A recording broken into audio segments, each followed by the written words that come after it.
সব আছে নৌকার উপরে। কত সুন্দর দড়ি টেনে টেনে নৌকা আসছে, বৈঠায় টেনে আসে। ইসে তোর কালীনারায়ণপুরে তো তাই করে, তাই এপার দিয়ে ওপারে। হ্যাঁ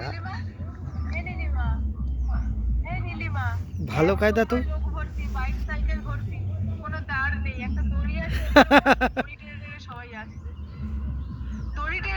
নৌকা একটা কালী ঠাকুর আছে, চুল ছেড়ে দিয়ে বসে রয়েছে, দাঁড়িয়েছে,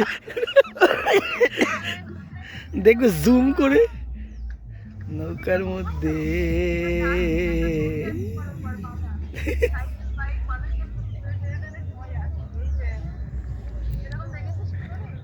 এই থেকে গেল, বা সুন্দর তো,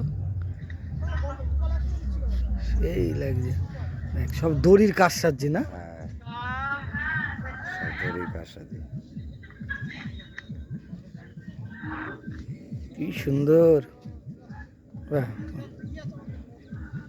পুরো কালী ঠাকুর লাগছে রে। ওর হাতে একটা খড়গ দিয়ে দিলে